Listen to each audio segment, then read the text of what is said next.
여러분, 이 하나님의 은혜가 담뿍 내리기로 약속된 날에 성령의 기름으로 여러분 마음 가운데 큰 치유함이 있게 되시기를 간절하게 바랍니다. 여러분, 성경에서 기름은 성령으로 상징되어 있습니다. 기름은 성경에서 많은 부분에 쓰여졌죠. 그래서 사실은 기름이 없으면 성소에서도 성소 봉사를 할 수가 없을 정도입니다. 기름은 그렇게 성경에서 중요한 역할을 했습니다.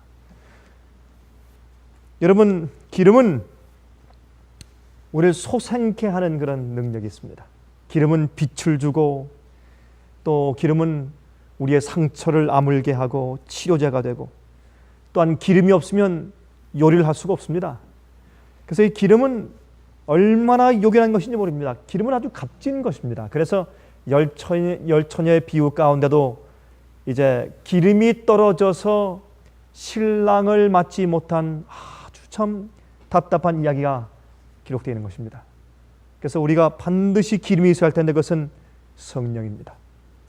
여러분, 열처녀와 미련한 처녀의 차이는 무엇이냐면 사실을 기다리는 데 차이가 생겼습니다. 다 기다리는 것 같았습니다. 다 기다리는 것 같았는데 신랑이 막상 신랑이 온다 할 때, 신랑의 행렬이 올 때, 그때 정말 기다렸는지 아니면 졸았는지가 그때 판명되었습니다. 그것은 슬기로운 처녀는 이제 등잔 속에는 기름 말고 또 옆구리에 다른 또 한 기름 그릇을 차고 갔다 그랬지 않습니까? 여러분들도 오늘 참 주님의 성령의 촉촉한 정말 비와 이슬처럼 우리 마음속에 내리시는 그런 은혜 때문에 우리가 매일 쓰고도 남을 그런 또 다른 한 그릇에 채워지는 성령의 은혜가 있기를 간절히 바랍니다. 여러분, 우리가 살면서 가끔 어려움들을 당합니다. 어려움들을 당하지 않는 사람이 어디 있겠습니까? 그런데 개인 일을 하다가 어려움을 당할 때보다 훨씬 더 갑절이나 힘든 것은 하나님의 일을 하다가 어려운 일을 당하는 것입니다. 여러분, 제 말이 무슨 말인지 이해되시죠? 하나님의 일을 하다가 어려움을 당하면 훨씬 더 갑절이나 더 억울한 것 같고 이해도 안 되고 힘든 것입니다. 그 이유는 하나님께서 돌보시지 않는다는 느낌이 생기기 때문에 그렇습니다. 여러분, 그런 느낌 느끼셨습니까? 그런 느낌을 느껴본 적이 있으십니까? 우리가 성경을 보면 요한복음 그 마지막 장에 예수님께서 부활하신 후에 갈릴리에 가서 이제 7 제자를 만나신 이야기가 기록되어 있는 것을 읽을 수가 있습니다. 그렇죠? 그래서 7 제자가 이제 예수님의 부활 이후에 보니까 주님을 따르기 위해서 몽땅 다 드렸습니다. 가족까지 게을리하고, 그렇죠? 전토 집 다 팔아서 아마 예수님께서 곧 이제 왕국을 세우실 테니까 아마 집과 전토 다 팔아서 복음 사업에 바쳤지 않겠습니까? 아마 우리가 드린 정열과 우리가 드린 헌신보다 아마 몇 배 더한 강렬한 헌신들을 그들이 바쳤지 않겠습니까? 왜? 이제 예수님께서 메시아의 왕국을 곧 채울 것이기 때문에. 그런데 막상 예수님께서 자기들이 기대한 것보다 전혀 다른 메시아로 오셨다가 가셨습니다. 그래서 마음 가운데 큰 진리의 깨달음과 행복은 있었지만 그러나 이제 이 인간적인 실망이 이만저만이 아니었죠. 어떻게 했습니까? 이제 보니까 신발 떨어져, 우리 옛날에 우리 한교사 하듯이 신발 떨어져, 옷 떨어져, 주머니 돈 떨어져, 다 떨어져. 아무것도 없습니다. 이제 그때 베드로가 난 이제 고기나 잡으러 가겠다 그렇게 이야기하고 나머지 또 6명이 동의해서 같이 7명이 고기를 잡으러 간 그런 사건이 기록되어 있습니다. 그때 그들이 밤새도록 고기를 잡다가 아침에 보니까 한 마리도 그물이 없었을 때 그들의 낭망이 어떠했겠습니까, 여러분? 예? 하나님의 일을 하다가 어려움을 당할 때 훨씬 더 훨씬 더 기가 막힌 겁니다. 어렵고. 그렇죠? 주님을 따르면서 겪는 실망은 사실은 더한 것입니다. 인간적인 어떤 실망들보다 하나님을 따르다가 주의 일을 하다가 주의 말씀대로 살다가 진리대로 살려고 애쓰다가 당하는 어려움들은 그냥 인간적인 어려움보다 훨씬 더 견디기 힘든 것을 우리가 알게 됩니다. 우리 다 같이 우리 그러한 입장에서 열왕기하 4장을 좀 펴서 보시겠습니까? 열왕기하 4장 1절부터 7절까지 있는 말씀을 제가 읽겠습니다. 열왕기하 4장 1절부터 7절까지 있는 말씀입니다. 선지자의 상도의 아내 중에 한 여인이 엘리사에게 부르짖어 가로되 당신의 종 나의 남편이 이미 죽었는데 당신의 종이 여호와를 경외한 줄을 당신이 아시는 바니이다. 이제 재주가 이르러 나의 두 아이를 취하여 그 종을 삼고자 하나이다. 엘리사가 저에게 이르되 내가 너를 위하여 어떻게 하랴? 내 집에 무엇이 있는지 내게 고하라. 저가 가로되 계집종의 집에 한 병 기름 외에는 아무것도 없나이다. 여러분, 그런데 우리 유대인들의 역사에 탈굼이라는 책이 있죠. 탈굼은 그 유대인들의 이 구약 성경의 주석 책 가운데 하나입니다. 탈굼. 근데 그 탈굼에서 말하기를 여기에 이제 그 선지자 상도의 아내라고 했는데 이 아내는 누구의 아내였는가? 그 선지자의 상도라고 했던 그 사람은 누구였는가 하면 이 사람은 바로 오바댜의 부인이었다고 그렇게 설명을 해두었습니다. 유명한 유대인 그 역사학자 조세푸스도 바로 이 여인이 그 이름 있는 오바댜의 그 아내였다고 그렇게 설명을 한 장면이 나옵니다. 여러분, 오바댜가 누굽니까? 오바댜. 아합왕 때 아합왕의 신하였죠. 그리고 이제 아합왕의 박해 때문에 도망 다니는 참 하나님의 선지자들, 참 하나님의 정말 백성들을 갖다가 저기 산골짜기의 굴 속에 여러 명을 수십 명을 감춰두고 양식을 먹였습니다. 특별히 얼마 동안 3년간 동안 비가 안 올 때 자기 집에 있는 전부 세간살이 다 팔고 금부치 팔고 은 팔고 이거 팔고 장농 팔고 다 팔아가지고 나중에 빚까지 얻어가지고 주의 백성들 선지자들 주의 종들을 수십 명을 저기 산골짜기 굴 속에 감춰두고 먹였습니다. 신실한 주의 종이었어요. 그런데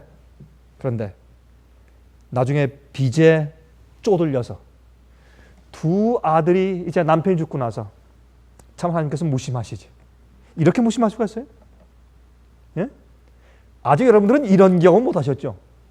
입을 다무십시오. 그러니까 아예 불평이 나오려고 하면 입을 딱 다무세요. 여러분 아직까지 이런 경험까지는 없지 않습니까? 그렇죠? 여러분 이래도 참고 참았는데 나중에 남편이 죽었는데 재주가 여러분 이것도 자기를 위해 살기 위해 산 빚진 게 아니에요. 주의 종들을 살리기 위해서 구워서 먹여 살리려고 빚진 빚이요. 여러분 상상이 되세요? 그렇게 해서 빚을 졌는데 이제 그 재주가 빚쟁이가 쫓아와서 빚을 안 갚으면 당신 두 아들을 내가 노예로 데려가겠어. 노예로 팔아먹는다는 겁니다. 여러분 이럴 수가 있습니까? 이렇게 한탄스럽고 이렇게 원망스러울 수가 있습니까 말입니다.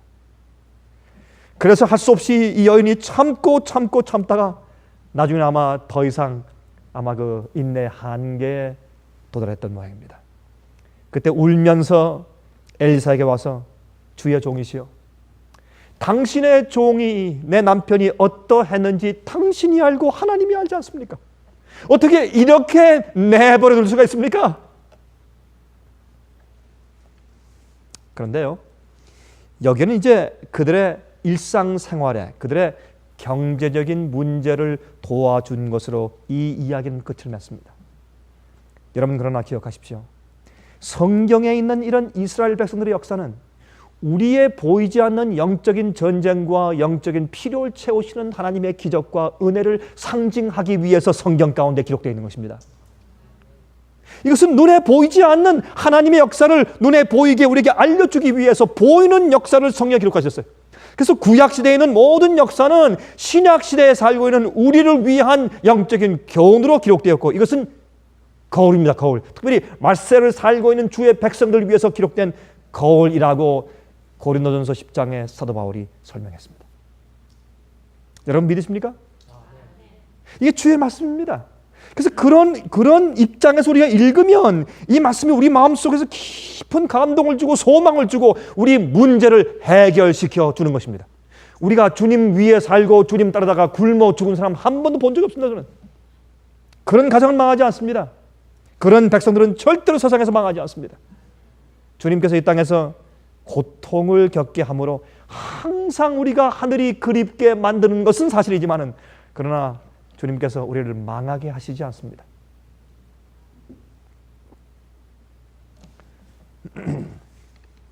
여러분, 주님께서요, 눈에 보이는 어떤 큰 기적이나 현시 같은 것들을 많이 보여주시지 않는 이유는, 제가 늘상 얘기하지만은, 우리가 앞으로 환난기를 통과할 때 우리의 경험은 조용하고 세심한 하나님의 음성을 듣고 따르는 것입니다.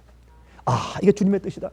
이게 주님의 은혜구나. 아, 주님께서 이곳으로 가라고 하시는구나. 아, 이 사람 만나야 되겠다. 저 사람을 도와주겠다. 저리 가야 되겠다. 우리 식구를 어디로 인도해야 되겠다 하는 그 아주 자세한 그런 것을 주님께서 코드로, 암호로 우리가 지금 이 시대에 주의 말씀과 진리를 따라가면서 주의 음성을 조용히 듣고 주의 조용한, 남들이 알지 못하고 내 속에 들어오는 성령의 음성을 듣고서 마음의 감동과 평안과 위로를 가지고 사는 훈련을 한 사람만이 마지막 환난을 통과하는 것입니다.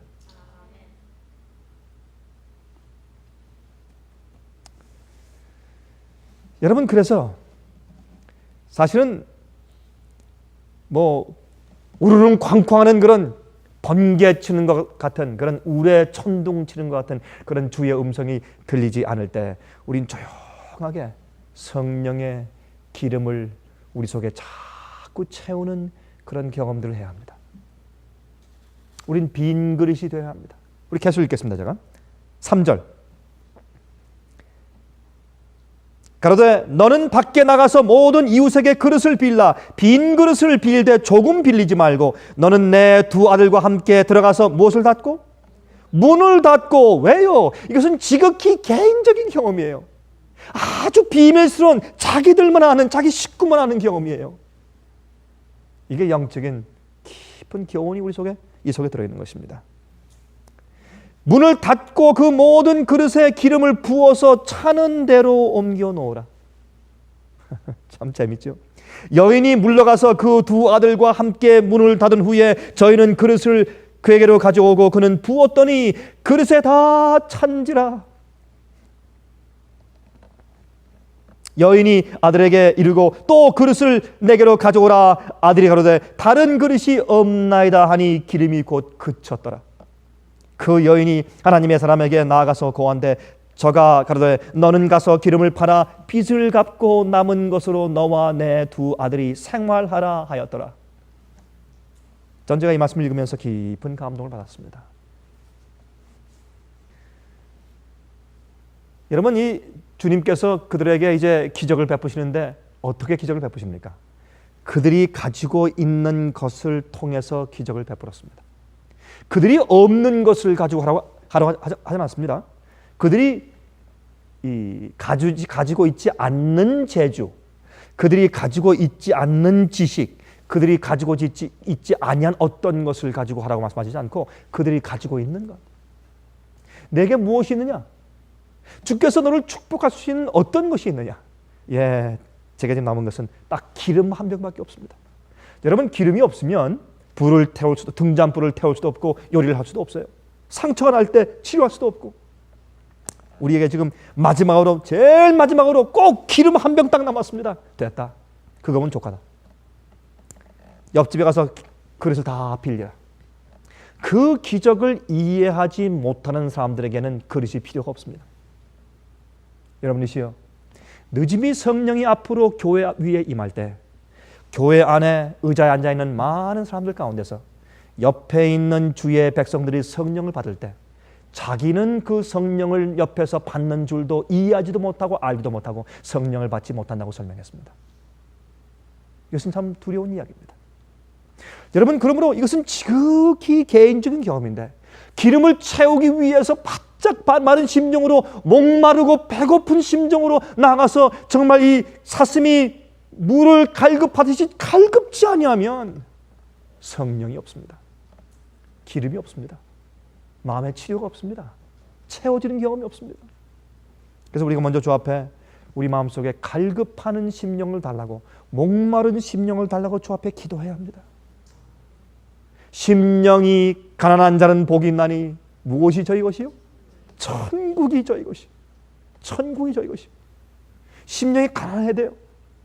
배고픈 사람이 밥을 그리워하듯이, 목마른 자가 물을 그리워하듯이 간절한 심정, 그런 간절한 심정이 빈 그릇이에요. 빈 그릇이 없으면 소용이 없어요. 여러분, 오늘 저녁에 여러분 마음이 비었습니까? 여러분들 육신이 피곤하면 마음이 비질 못해요. 눈이 무거워서 뭐 마음이 빌 여유가 있어야지. 그렇죠? 마음이 번거로우면 마음이 빌 수가 없습니다. 근심과 걱정이 있는 사람들 마음이 빌 수가 없습니다. 마음이 다른 것들로 온갖 가지 잡동사니로 다 채워져 있을 때, 특별히 예수님께서 누가복음 21장에 말씀하기를 이 세상의 염려로, 이 세상의 염려로, 여러분 우리가 가난하든지 아니면 부하든지 간에 세상의 염려가 많을 때 우리 마음은 복잡해서 빌 수가 없는 것입니다. 여러분, 그래서 우리가 주 앞에 주의 말씀을 향해서 주님을 위해서, 주님의 십자가의 보혈을 위해서, 용서를 위해서, 구원의 즐거움을 위해서, 성령의 은혜와 도심과 치료를 위해서 우리 마음이 갈급해야 합니다. 여러분, 여러분 정말 갈급하십니까? 정말 갈급하십니까? 이건 주 앞에 기도해야 합니다. 여러분 가만히 보세요. 마귀가 말이죠. 마귀가 루스벨이 하늘에서 처음에 행복했어요. 문제가 없었어요. 그래서 이 죄의 비밀이 거기에 있는 겁니다. 이게 불법의 비밀이에요. 여러분, 성경에 경건의 비밀이 있고 불법의 비밀이 있죠. 그렇게 즐겁고 주님 안에서 하늘의 완전한 평화와 그 조화 가운데서 갑자기 죄가 생기고 반역이 생겼어요. 어디에서? 마음속에서. 마음속에서. 하나님의 은혜로 마음이 채워지지 않고 서서히 자기로 채우기 시작했어요. 그때 하나님의 성령의 임재가 비워지는 겁니다. 자기가 채워지는 거예요.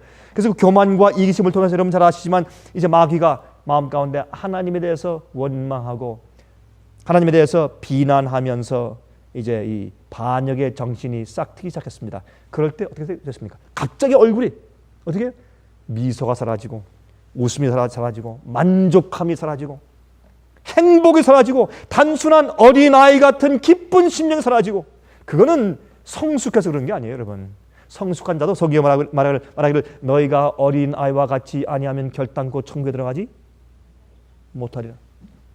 여러분, 어린아이가 어떻습니까? 어린아이들은요 참 단순한 거는 그 아이들이 자기들에게 지금 당장 필요한 그것만 채워지면 아무 걱정이 없어요.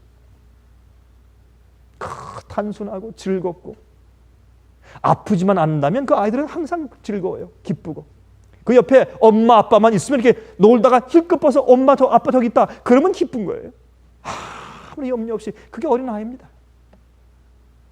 근데 그런 어린아이 같은 심정을 이 루스벨이 점점 잃기 시작했습니다. 갑자기 마음이 우울해지고 비판적이 되고 부정적이 되고 옆에 사람들한테 하나님에 대해서 은근히 가서 헐고 비난하고 그것을 퍼뜨리고 전염병처럼. 여러분들이시여, 우리가 이 세상이나 아니면 나의 어떤 원망이나 불만으로 내 마음이 채워져 있고 세상 염려로 채워져 있으면 우리는 성령을 받을 수가 없습니다. 아니, 돈이 없는데 어떻게 내 마음이 빌 수 있습니까? 빌 수 있습니다. 내가 아픈데 빌 수 있습니다. 내가 지금 걱정이 태산 같은데, 목사님 그거 모르시죠? 제 걱정은 이렇게 태산 같은데 빌 수 있습니다. 빌 수 있습니다. 그래서 우리가 필요한 것이 믿음 아닙니까? 그러니까 믿음이죠, 믿음. 믿음이 없이는 그거 안 되는 거예요, 그게. 만약 여러분 마음 가운데, 우리 마음 가운데 주님의 성령에 대해서 간절한 마음, 주의 말씀을 듣고자 하는 간절한 심령, 채우고자 하는 간절한 심령이 없으면 여러분 기도하셔야 돼요. 여러분 병든 상태예요. 간절함이 없는 사람은 병들어 죽은 상태예요. 이거는 병들어 죽었으니까 배고프지 않지. 배고파서 울지 않는 아이는 죽은 거예요. 빈 그릇을 다 가져와라. 그리고 그 남아있는 한 병으로 그 빈 그릇에 붓기 시작해라. 두 아들은 빈 그릇 빌려오고 빌려다 또 가져오면 또 부으면 또 차고 또 넣고 또 가져오면 또 붓고 이 한 벽에서 나오는 기름이 한이 없이 나오는, 그게 끝없이 나오는 겁니다. 그냥 부으면 또 나오고 또 나오고. 그래서 이 엘리사가 행한 기적은 예수님께서 행하신 기적으로, 그래서 엘리사는 예수님을 상징합니다. 구약에서 부으면 또 나오고 또 나오고 또 나오고. 참 이상하죠. 참 이상해요. 저희 사업도 아무것도 없는 데서 매달 쪼달리며 살지만, 그러나 주님께서 매달 기름을 부어주세요. 그만큼씩만. 참 그 기적이에요. 기적.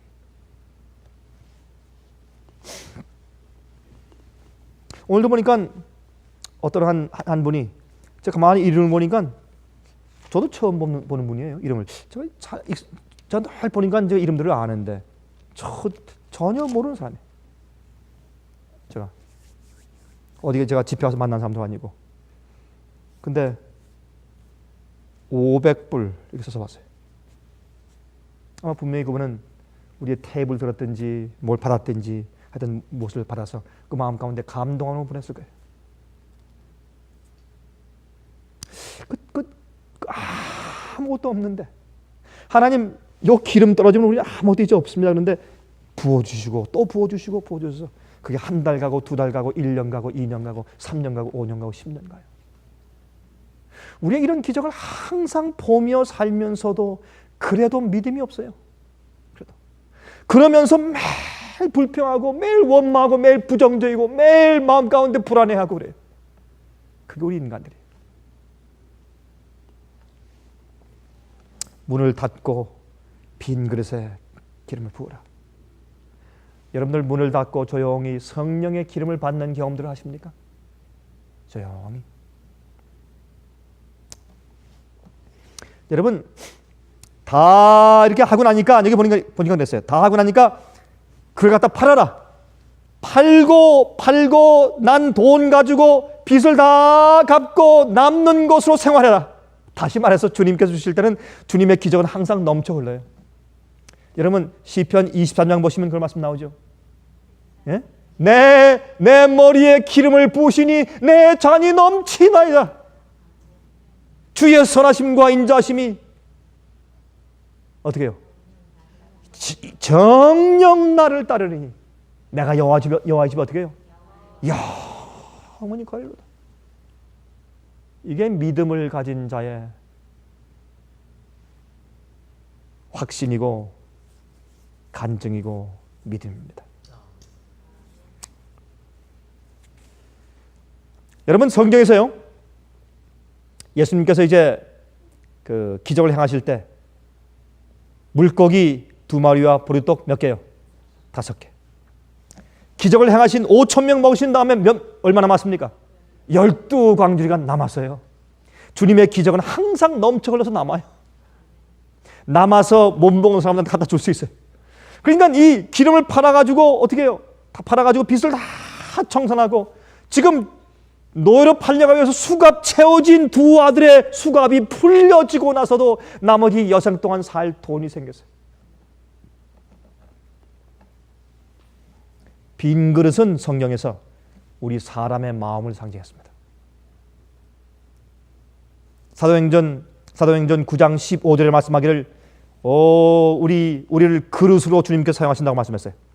고린도후서 4장 7절에 우리의 질그릇에 보배 같은 주의 진리와 복음을 담아 두셨다고 말씀했어요. 또한 기름은 성령을 상징했습니다. 그 성령은 빈 그릇이 더 이상 없을 때까지 넘쳐 흘렀습니다. 우리 마음이 비면 주님께서 우리 마음이 채워질 때까지 성령을 부어주실 것입니다. 나중엔 그것이 늦음이 성령으로 연결되어져 가는 것입니다. 여러분들이시여, 여러분 마음 가운데 어떠한 염려가 있습니까? 어떠한 우수사려가 있습니까? 주의 기름을 우리도 받을 수가 있습니다. 주님은 옛날에 이사야 때 이 오바댜의 부인의 그 절규를 들으신 그 주님은 지금도 똑같은 분이시고, 또 기적을 베푸신 주님의 은혜와 능력은 지금도 똑같기 때문에 이 이야기는 곧 우리의 이야기입니다. 우리가 지금 열왕기하 4장 1절부터 7절 읽을 때 이 속에서, 그 거울 속에서 우리 자신들을 반사해서 보게 되는 것입니다. 이 여인은 어떻게 했습니까?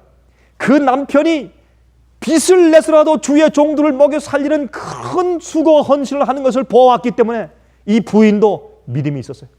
너무 힘들어서 나중에 와서 부르짖긴 했지만 믿음이 있었어요. 어떻게 했습니까? 가서 그릇을 빌려와라. 그리고 부으라. 그러니까 이 부인이 어땠습니까? 믿음으로 다 빌려다가 부었습니다. 여러분, 홍해를 가를 때 믿음이었습니다. 요단강을 가를 때 제사장들이 법궤를 메고서 먼저 발을 디뎌 놓았을 때 갈라졌습니다. 믿음은 주님께서 성경에 이렇게 하라고 말씀하신 그대로 믿음으로 따라서 증거가 보이지 않고 결과가 보이지 않아도 보는 대로 살지 않고 보이지 않는 대로 사는 것입니다. 그게 믿음입니다. 주님께서 하라고 했으면 무조건 한 발 뛰어놓고 보는 것입니다. 그게 믿음입니다. 그렇게 살면 그렇게 사는 자가 한 번도 낭패당하는 법이 없는 것입니다. 그걸 믿는 것이 믿음입니다.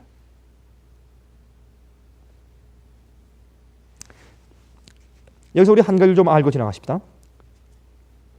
성경에 말씀하기를, 성경에 성령은 어떤 하늘에서 내려오는 어떤 그 하나님의 힘, force, 능력, 기운, 그런 것이라고 말하지 않고 성경은 성령이 person, 개인 인격을 가지고 있는 하나님 자체라고 설명합니다. 성경은 하나님께서 주시는 어떤, 성령은 하나님께로부터 나오는 어떤 force나 기운, 힘, 파워, 그런 것이 아니라 성령은 하나님 존재예요. 하나님은 세 분이세요. 그래서 침례 줄 때 하나님 아버지와 아들과 성령의 이름으로 침례를 주라고 성경을 말씀하고 있습니다.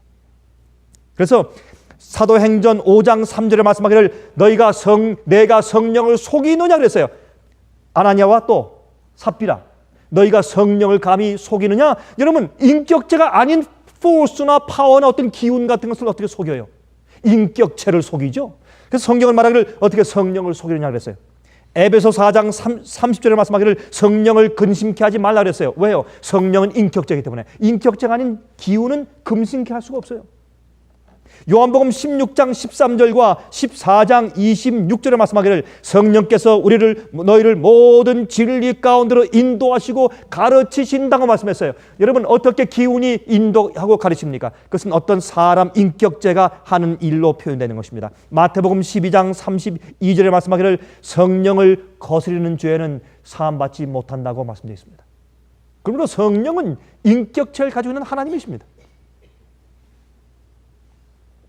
그러면 우리가 성령을 자꾸, 성령의 역사를 자꾸 거역하고 거절하면 우리 마음이 둔해지는 것입니다. 우리가 일을 할 때 곡괭이를 가지고 자꾸 일하고 또 삽을 가지고 땅을 팔 때 한참 하면, 안 하는 사람들이 하면 이 손에 물집이 생기고 피가 납니다. 그러나 또 하고 또 하면 그게 굳어져요. 딱딱해져요.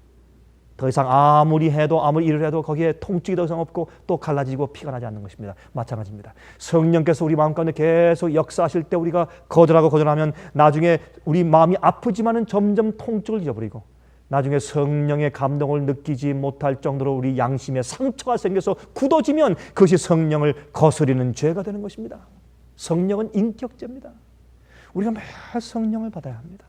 성령의 감동을 받아야 되고 성령의 언약을 받아야 되고 성령의 우리 양심을 깨우치신 말씀을 들어야 되고 성령의 예리한 음성을 들어야 합니다.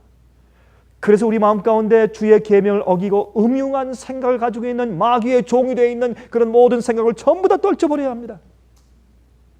기름을 자꾸 부어주면 어떻게 해요? 종되어 있는 내 자식들이 풀려나요. 그렇죠? 여기 보니까 종으로 끌려가려던 자식들이 풀려나요. 무엇 때문에? 성령의 기름이 들어오니까. 그것처럼 감사한 축복이 세상에 또 어디 있어요? 세상에 좀 잘 살면 무슨 소용이 있어요? 최근에 제가 어떤 한 가정을 만났습니다. 그 자식들이 아주 좋은 학교 가서 지금 아주 공부를 잘하고 또 의사가 되려고 하고 있어요. 근데 이제 저에게 그 어머님이 말하기를, 목사님, 제가 절대로 행복하지 않습니다. 저희 가정에서 기도 많이 해주십시오. 기도 많이 해주십시오. 여러분, 영적인 입장에서 하나님 사랑하며 우리 마음 가운데 하늘의 소망을 가지고 살고 있는 것으로 확신을 가지게 하는 그런 자녀가 성령의 기름을 바른 채로 이 땅에 있으면 그것처럼 우리가 행복한 일이 또 어디 있겠습니까? 그렇죠? 그게 최고죠. 나중에 새 예루살렘 성전이 이 땅에 내려온 다음에 그 성전의 성벽이 정말 트랜스페런시 다 보이죠? 그게 다 이 안에서 밖이 보이고 밖에서 안에 보이는 겁니다. 그때 천년 이후에 의인들로 우리가 그 속에 있는데 저 밖에 우리 식구가 있으면, 내 친구가 있고 내 가족이 있고 친척이 있으면, 내 부모들이 있으면 그거 어떻게 하겠어요, 여러분? 여러분 한번 상상을 좀 해보세요. 그때 고통이 어떠할까? 여러분, 지금 진리를 게을리하지 마십시오. 여러분, 우리 가족을 위해서 기도를 많이 하십시오. 만약 그때 가서 우리 가족 가운데 어떤 사람이 밖에 있다면 그때 우리 가슴이 찢어지는 그 고통을 우리가 어떻게 감당하겠습니까? 기름이 들어오니까 자식들이 종노릇하러 팔려 하잖아요. 그렇죠?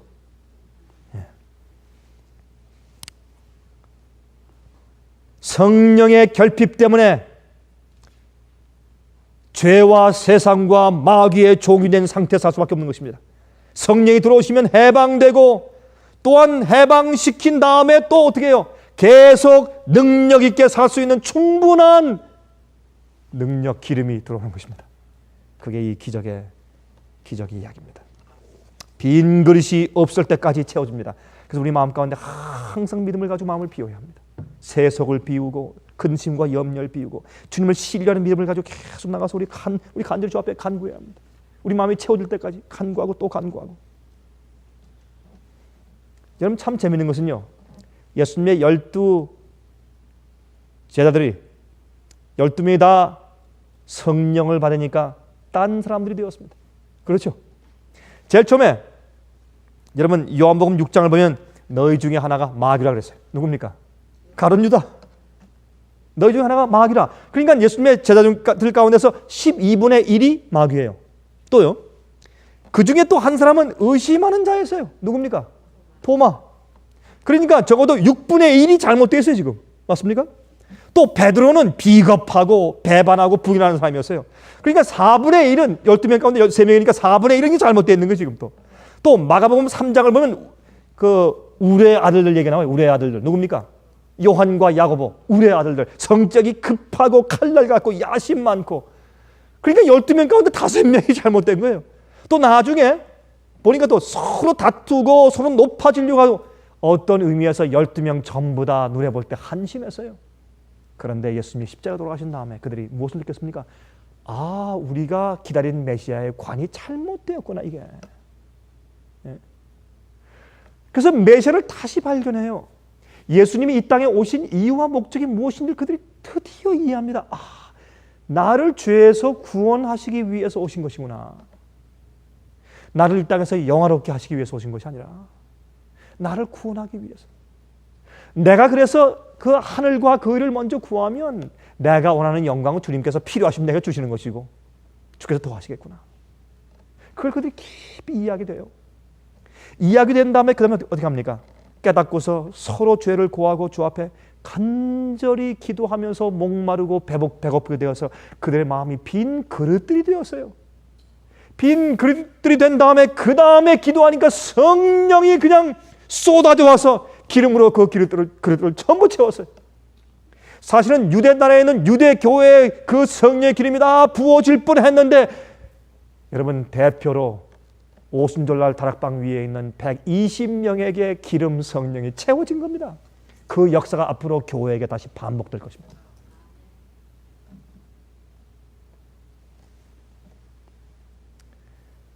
여러분 우리도 종된 상태에서 풀려나야 합니다. 근심하고 걱정하고 염려하는 그러한 일에서 우리가 해방되어야 합니다. 또 세속적이고 욕심 많은 일에서 해방되어야 합니다.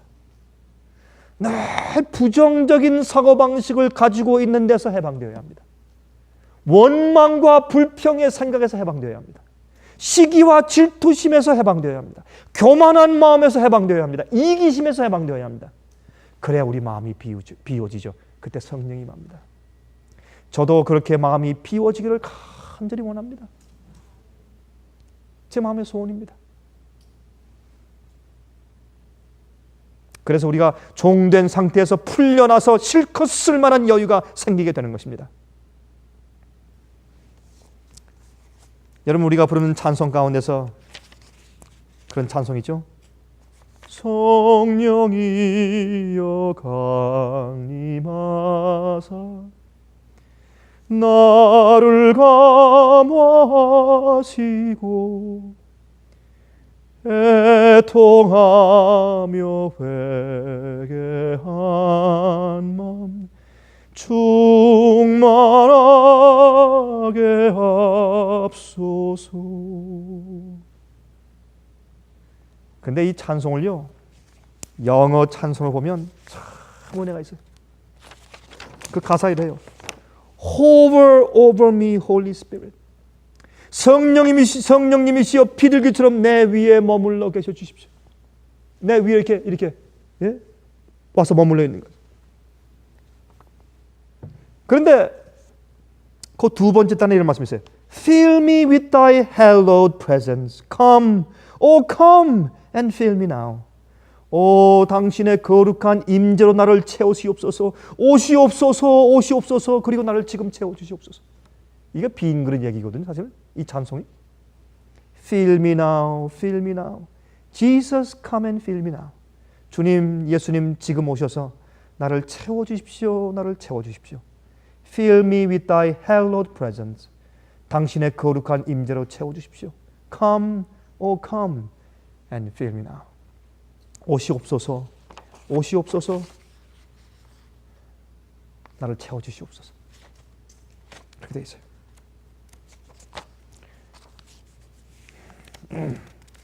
한 번은 말이죠. 이렇게 길에 차가 막 지나가는데 어떤 한 7살짜리 아이가 돌을 집어가지고 자꾸 차에 던지고 있어요. 얼마나 고약해요. 차가 지나가는데 돌을 집어서 자꾸 던지고 있어요. 근데 한 번 지나가는 차가 보고 하도 괘씸한 고약해서 이런 나쁜 녀석이 됐는가. 아니 계속 그냥 돌을 던지고 있으니까 아까부터 가만히 저쪽 돌아오면서 보니까 계속 돌을 던지고 있어요.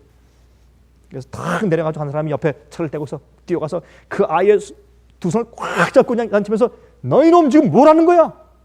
에? 이렇게 정말 장난기 많고 버릇없는 녀석 하고 막 야단을 치니까 근데 야단을 치면서 가만히 쳐다보니까 이 어린아이의 얼굴에 아기가 없어요.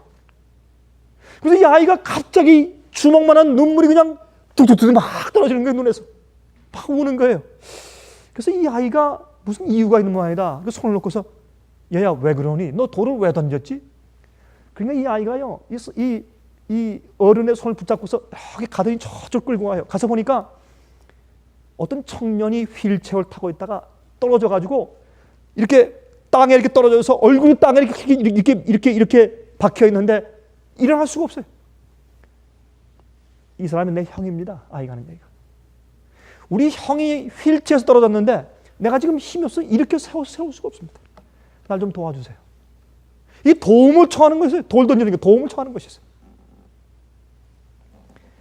성령께서 여러 가지 방도로 우리에게 우리 마음에 어떤 땐 역사하세요.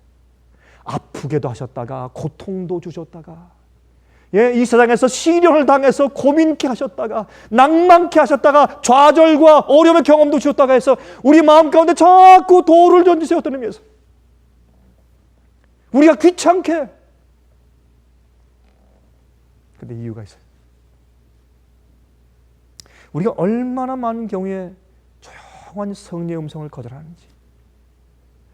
여러분, 이제 우리 마음을 좀 여십시다. 주 앞에 다 열고 진리로 인도하시고 가르치시게, 또 우리 마음속에 오셔서 우리를 치료하시고 우리 마음을 가득 채우시게 빈 그릇 되시기를 간절히 바랍니다.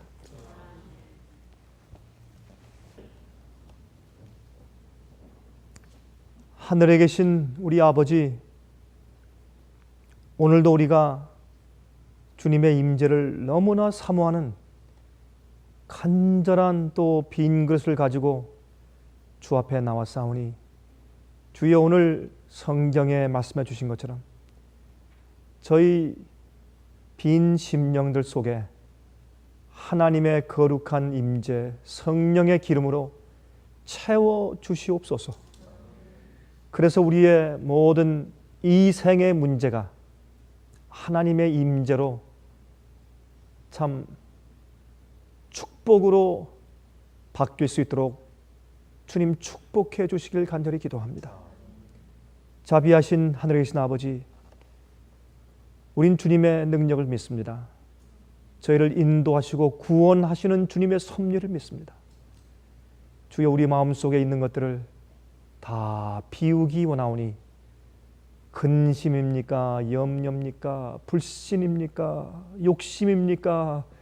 재리에 대한 사랑입니까? 무엇입니까? 주님, 다 가져가셔서 주님께서 저에게 필요한 것만 부어 주실 수 있는 깨끗한 그릇들 되게 축복해 주시옵소서. 예수 그리스도의 귀하신 이름을 의지하여서 간절하게 기도합니다. 아멘.